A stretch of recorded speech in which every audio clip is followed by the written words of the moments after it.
ایک ایسی قوم تھی جس پر اللہ تعالیٰ کی رحمت چھائی ہوئی تھی، جنہیں اللہ نے انہیں بھوک، خوف اور دشمنوں سے محفوظ رکھا تھا، اور ہر مشکل میں اپنی مدد کا یقین دلایا۔ پھر اللہ تعالیٰ نے انہیں ایک اہم امتحان میں ڈالا۔ امتحان دکھنے میں چھوٹا تھا، مگر صبر کا تقاضا کرتا تھا۔ ہم اللہ کے حکم کو کھلے طور پر نہیں توڑیں گے، بس چالاکی سے راستہ نکال لیں گے۔ اور یہیں سے اللہ کی رحمت سے دور ہونے کا راستہ شروع ہوا۔ پھر ایک رات اللہ کا عظیم فیصلہ آیا۔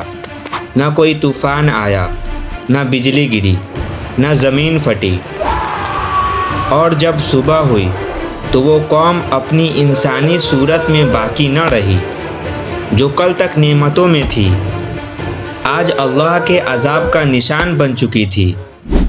یہ واقعہ اصحاب سبت کا ہے۔ یہ صرف تاریخ نہیں بلکہ آج کے انسان کے لیے آئینہ ہے۔ حضرت موسیٰ علیہ السلام کے بعد بنی اسرائیل کے ایک بستی سمندر کے کنارے ایلا میں رہتی تھی۔ یہاں کا منظر اللہ کی نعمتوں سے بھرا تھا۔ سمندر کی ٹھنڈی ہوا، دھوپ اور لہروں کی میٹھی خوشبو، ہر ایک کونا جیسے سکون اور برکت سے روشن تھا۔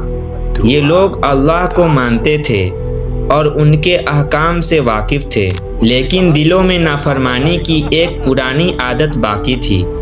یہ قوم پہلے بھی وعدہ کرتی تھی اور پھر اسے اپنی سہولت کے مطابق توڑ دیتی تھی۔ ایک حکم توڑنے سے ہی کیا ہو جائے گا؟ ہم بعد میں اللہ سے معافی مانگ لیں گے۔ یہی ان کی سوچ تھی، زبان سے اطاعت مگر عمل میں چالاکی۔ اس قوم کے بزرگ کہتے، ہم اللہ کے منتخب کیے ہوئے لوگ ہیں، ہم پر پابندی کیوں لگائی گئی؟ پابندی نہیں، یہ امتحان ہے، اور ہمیں اللہ پر یقین رکھنا چاہیے۔ اللہ نے ان کے حال کو دیکھ کر ان پر ایک ایسا امتحان رکھا جو ان کے دل کا راز کھول دے، اس لیے ان پر پابندی لگائی گئی۔ صرف سبت یعنی ہفتے کے ایک دن اللہ تعالیٰ نے حکم دیا کہ سبت کے دن اپنی تجارت اور شکار چھوڑ دو، اپنی مشغولیت چھوڑ دو اور صرف میری عبادت کرو۔ شہر میں آواز پھیلی، ایک شخص بولا، صرف ایک دن کی بات ہے، اللہ کے لیے رک جائیں گے۔ دوسرا ہنس کر بولا، دیکھتے ہیں ہم جب سمندر مچھلیوں سے بھر جائے تب بھی۔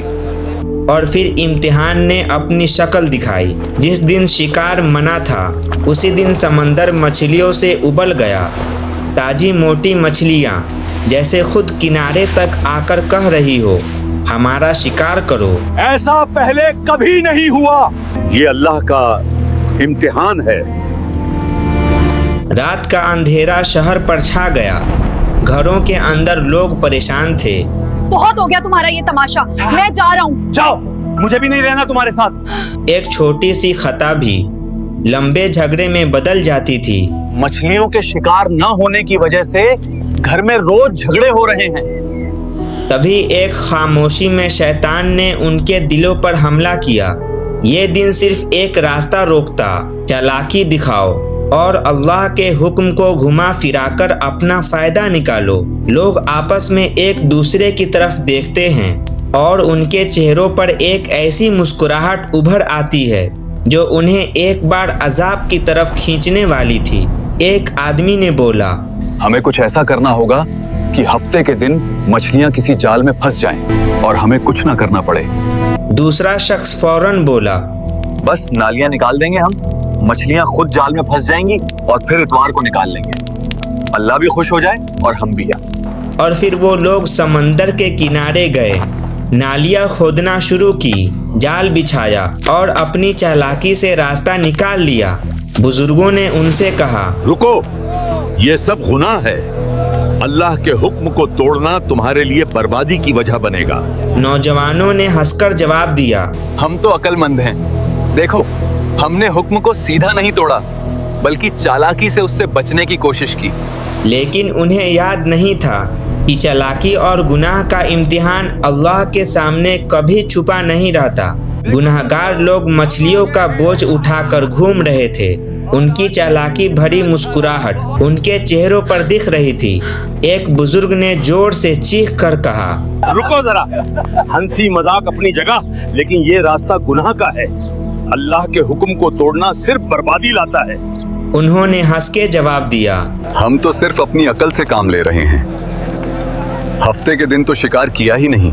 बाजार के कुछ लोग कहते, इनके चेहरे देखो, लगता है ये समझते हैं कि अल्लाह को धोखा दे रहे हैं, मगर हकीकत ये है अल्लाह सब देख रहा है। ये गुनाह का सिलसिला खुद उन्हें बर्बाद कर देगा। मछली मिले या ना मिले, हमारा इंतजाम तो हो जाएगा। हमारी अकल से मछलियां मिलना शुरू हो गई हैं। हमें इन नाफरमान लोगों से अलग होना पड़ेगा, कहीं हम पर भी अजाब ना आ जाए। शहर के लोग 3 हिस्सों में बट गए। पहला हिस्सा गुनाहगार, वो लोग जो चालाकी और हिलासाजी में लगे हुए थे और खुद को बहुत अक्लमंद समझते थे। दूसरा हिस्सा नेक लोग, वो जो चीख चीख कर सबको रोक रहे थे और हर किसी को अल्लाह के अजाब का खौफ समझा रहे थे। तीसरा हिस्सा खामोश लोगों का, वो लोग जो न रोक रहे थे न समझ रहे थे, सिर्फ देख रहे थे। एक आदमी बोला, हम तो सिर्फ देख रहे हैं, अल्लाह की रहमत उनके साथ है या नहीं। जब बाकी लोग उन गुनाहगार लोगों को दीवार पर चढ़कर देखते तो वो लोग दावत उड़ा रहे थे, मछलियाँ खा रहे थे, हंस रहे थे। हम दावत उड़ा रहे हैं जबकि दूसरे भूखे मर रहे हैं। नेक लोग कहते, हमने कितनी दफा समझाया, फिर भी ये लोग अपने गुनाह में इतने पुरज़्म हैं। ये नाफरमानी नहीं बल्कि हमारी अकल का नतीजा है। अल्लाह हम पर मेहरबान है। और यही वो रात थी जब तंबीह का सिलसिला खत्म हुआ और बर्बादी का वक्त करीब आया। शहर की गलियां खामोश, सिर्फ समंदर की हल्की लहरें और हवा का शोर। गुनाहगार लोग पेट भर कर सो गए और फिर खामोशी में एक आवाज़ जैसी फिजा से गुजर रही हो, जलील और रुस्वा बंदर बन जाओ। पहले हल्का सा साया आया, फिर उनके चेहरे बिगड़ने लगे। उंगलियां लंबी और पंजियों जैसी हो गई, हाथों और पैरों पर बाल उभरने लगे। सांस की आवाज तेज हो गई। एक आदमी बोलता है, ये क्या हो रहा है? हम इंसान नहीं रहे। लोग चीखना शुरू कर देते हैं, एक दूसरे को पुकारते हैं, मगर उन्हें सुनने वाला कोई न था। और जब सुबह हुई तो शहर में खामोशी थी। नेक लोगों ने जब देखा कि गुनाहगार लोग कहीं दिख नहीं रहे तो उन्होंने दीवार पर चढ़कर देखा। नीचे इंसान नहीं, सिर्फ बंदर थे, वही पुराने इंसानी कपड़े, लेकिन अंदर से जानवर। यही खबर पूरे शहर में फैल जाती है। अल्लाह ने हफ्ते के दिन शिकार करने वालों को बंदर बना दिया। जब लोग वहां पहुंचकर ये आवाज का मंजर देखते हैं तो उन्हें यकीन नहीं आता। वो कहते हैं, ये कैसे मुमकिन हुआ? क्या ये वाकई मेरे रिश्तेदार हैं? बंदर अपनी आंखों से इशारा करता है। एक बंदर अपने रिश्तेदारों के कपड़े पकड़कर रोता है। वो आदमी उनसे कहता है, क्या हमने तुझे अल्लाह के अजाब से नहीं डराया था? और रिवायत में आता है ये अजाब इतना शदीद था ये लोग 3 दिन से ज्यादा जिंदा न रह सके। न खाए न पिए, बस तरप तरप कर खत्म हो गए। असहाबे शब्द का जुर्म मछली पकड़ना नहीं था, उनका जुर्म था अल्लाह के कानून के साथ हीला साजी करना। आज भी हम कहते हैं सूद एक प्रॉफिट है, रिश्वत सिर्फ तोहफा है और झूठ एक मार्केटिंग टेक्निक है। याद रखें, अल्लाह लफ्ज़ों को नहीं नीयत को देखता है। क्या आज हम भी असहाबे शब्द की तरफ अपनी चालाकी और लालच में भटक रहे हैं? हाँ या नहीं? अपना जवाब कमेंट में बताइए और वीडियो को लाइक और चैनल को सब्सक्राइब कीजिए। फिर मिलेंगे अगले वीडियो में।